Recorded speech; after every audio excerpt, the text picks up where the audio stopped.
बिस्मिल्लाहिर्रहमानिर्रहीम। Welcome to math zone 360।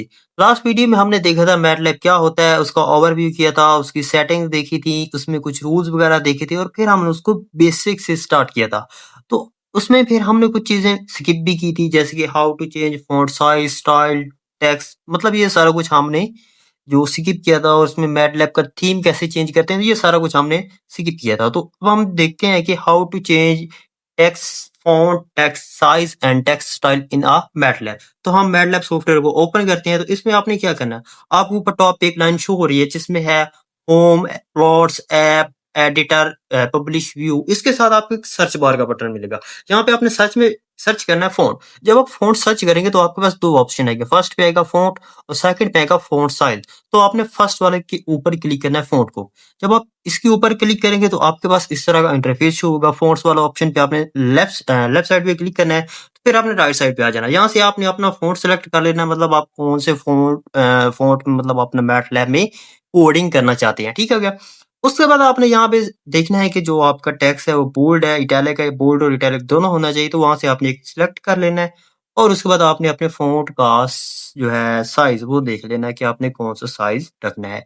ये सब कुछ करने के बाद फिर वो नीचे आपको एक सैंपल शो करवाएगा कि इसमें ये वो आपको बताएगा कि आपका फ़ॉन्ट ये होगा, स्टाइल ये होगा और साइज़ उसका इस तरह से आएगा। जब ये सारा कुछ आपने कर लेना, उसके बाद आपने नीचे अप्लाई के ऊपर क्लिक करना है, अप्लाई के बाद आपने ओके के ऊपर क्लिक कर देना तो आपकी सेटिंग होगी।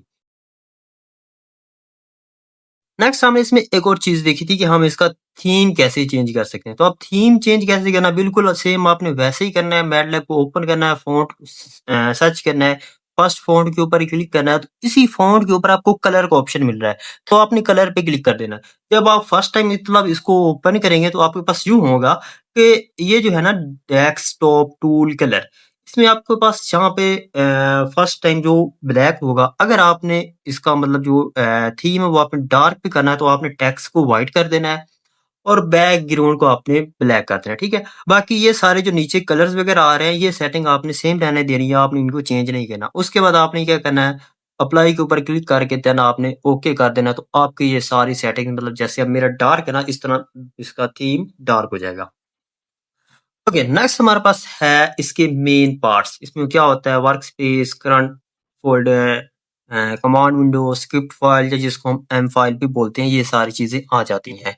तो फर्स्ट लेक्चर में मैंने आपको एक चीज़ बताई थी कि जब आप फर्स्ट टाइम आप मैटलैब को ओपन करेंगे तो आपके पास स्क्रिप्ट फ़ाइल ओपन नहीं होगी।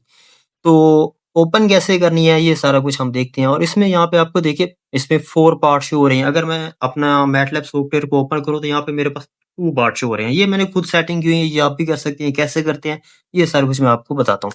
अच्छा, अब यहाँ पे देखिए ना, मैं ऊपर आता हूँ एडिटर, बल्कि ऑलरेडी एडिट पे हूँ। हमने जाना है होम पे। जब आपने होम पे जाना तो यहाँ पे आपको दरमियान में एक ऑप्शन शो होगा लेआउट।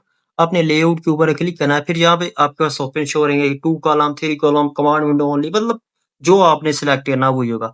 तो यहाँ मैं 3 कॉलम वाले पे क्लिक करता हूँ, तो यहाँ पे देखिए बिल्कुल जैसे स्क्रीनशॉट में था ना, पीडीएफ लगा हुआ पीडीएफ में स्क्रीनशॉट लगा हुआ था, बिल्कुल सेम वैसे ही आ गया।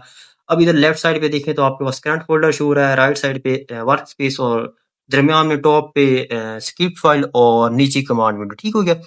अब यहाँ पे देखें, मेरे पास पहले भी स्क्रिप्ट फ़ाइल की तकरीबन 6 फ़ाइल्स ऑलरेडी ओपन हुई हुई हैं और ये सेव भी पड़ी हैं मेरे पास।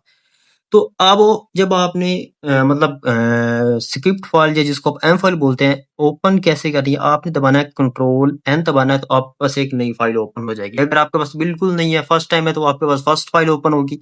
तो यहाँ पे देखिए अनटाइटल्ड नेम से मेरे पास एक फ़ाइल ओपन हो चुकी है। तो अब हम पहले इसको करते हैं सेव। सेव कैसे करते हैं? इसमें आपने कुछ ना कुछ डिफ़ाइन करवाना है, जैसे 1+2 मैंने डिफ़ाइन कराया। फिर आपने ऊपर एडिट वाले के ऊपर आना है। एडिट वाले के ऊपर आप क्लिक करके तो वहाँ पे आपको रन का ऑप्शन मिलेगा, आपने इसको रन कर देना है। ये रन नहीं होगा, रन करने से पहले आपको इसे सेव करना होगा। तो मैं इसको कोई एक स्पेसिफिक नेम दे देता हूँ, जैसे कि मेरे पास पहले आ रहा है टेस्ट 1, 2, 3, 4, 5 तक है, तो मैं इसको टेस्ट 6 का नेम दे देता हूँ। फिर डॉट और एम क्यों लगाना है? क्योंकि ये इसकी एक्सटेंशन है, ये आपने लाज़मी लगाना, अदरवाइज़ ये सेव नहीं होगी, ठीक है? उसके बाद आपने इसको सेव के ऊपर क्लिक कर देना है। जैसे ही आप इसको सेव के ऊपर क्लिक करेंगे तो आपको कमांड विंडो में आंसर शो हो जाएगा 3, 1+2 क्या होता है? 3। तो ये आंसर आपके पास शो हो गया 3, ठीक हो गया? ओके, अब ये हमारे पास है difference between script file and command window, इसको हम ऑलरेडी डिस्कस कर चुके हैं। नेक्स्ट हमारे पास है टाइप, परसेंटेज, इसका क्या यूज़ है, सेमीकोलन का क्या यूज़ है, ये हम जब कोडिंग पे आएँगे ना वहाँ पे हम इसको डिटेल में डिस्कस करेंगे। नेक्स्ट हमारे पास था वेरिएबल को कैसे डिफाइन करवाना है, कौन से वेरिएबल को डिफाइन नहीं करवाना क्योंकि वो हमारे पास ऑलरेडी मैटलैब में किसी न किसी फंक्शन के तौर पर यूज़ होते हैं, तो हमने मतलब कुछ देखे थे कि उनको एज़ अ वेरिएबल हमने डिफाइन नहीं करवाना। नेक्स्ट हमारे पास है बेसिक कमांड, मतलब हम बेसिक ऑपरेशन जो उसमें यूज़ करते हैं, उसमें एडिशन, सब्सट्रैक्शन, मल्टीप्लिकेशन, डिवीज़न, ये सारा कुछ आता है। तो मैं यहाँ से इसको कॉपी करता हूँ, कॉपी किया और हम इसको मैटलैब सॉफ्टवेयर में लेके आते हैं। मैं यहाँ से किसी भी फाइल में इसको पेस्ट कर देता हूँ। अच्छा, यहाँ से मैं अब ये फ़ोल्डर को मैं क्लोज़ कर रहा हूँ, इन दोनों को, ठीक है? कि हमारी जो मेन ज़रूरत होती है वो स्क्रिप्ट फ़ाइल और कमांड विंडो ही होती है। तो अब यहाँ पे देखिए मैंने मतलब सभी को यहाँ पे कर दिया है पेस्ट, एडिशन, सब्स्टिट्यूशन, उसके बाद मल्टीप्लिकेशन, डिवीज़न, पावर वाले सारों को मतलब मैंने यहाँ पे पेस्ट कर दिया। अब मैं यहाँ पे रन पे क्लिक करूँगा क्योंकि ये फ़ाइल हमारे पास ऑलरेडी सेव है, अब हमें इसको सेव करने की ज़रूरत नहीं है। अब हमने इसमें जस्ट कमांड मतलब अपना प्रोग्राम लिखना है और उसको हमने रन कर देना है, ठीक है? तो यहाँ पे देखिए A1 और A2, तो इनका आंसर हमें यहाँ पे कमांड विंडो में शो हो जाएगा अभी। 7 प्लस 3 कितना होता है 10, 7 minus 3 4, A1, A2, A3, A4, 5, 6, 7, 8, 9, 10 मतलब 7 तक है ना जो भी वो सारे शो हो रहे हैं। अच्छा, यहाँ पे आप देखें तो यहाँ A6 और A7 ये मतलब हमने लास्ट लेक्चर में भी डिस्कस किया था, ब्रैकेट्स ना होने की वजह से हमारे आंसर चेंज हो जाती हैं। अब यहाँ पे देखिए A6 और A7 में जस्ट एक ब्रैकेट का डिफरेंस है, बाकी सारी स्टेटमेंट्स हमारी सेम है। तो उसमें अब ए6 का आंसर देखें 8 आ रहा है, ए7 का आंसर देखें 9 आ रहा है। हम मतलब सिंपल जब रजिस्टर जो कॉपी भी करते हैं तो हम वैसे 7 की पावर 1 प्लस 1 लिख देंगे तो हमें तो ठीक है आइडिया हो जाएगा कि 1 प्लस 1 2 7 की पावर 2 बन जाएगी, हम 49 कर देंगे।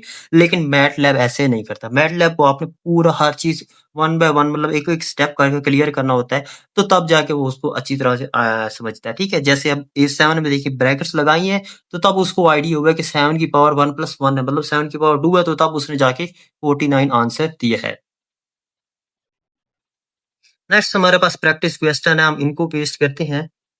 सॉरी इधर कॉपी किया और हम इसको टेस्ट 3 में पेस्ट कर देते हैं। टेस्ट 3 में हमने इसको पेस्ट किया, तो इसमें देखिए हमारे पास सेमीकोलन का यहाँ पे यूज़ आ रहा है। यहाँ पे देखिए A को मैंने 12 डिफाइन करा, फिर मैंने सेमीकोलन लगा दिया। फिर मैंने B को 4 डिफाइन करा, फिर मैंने सेमीकोलन लगा दिया। तो इसमें यूँ होता है कि जिन चीज़ों की हमें आंसर में ज़रूरत नहीं होती, अब देखिए हमने जो वैल्यू फाइंड करनी है वो C की करनी है।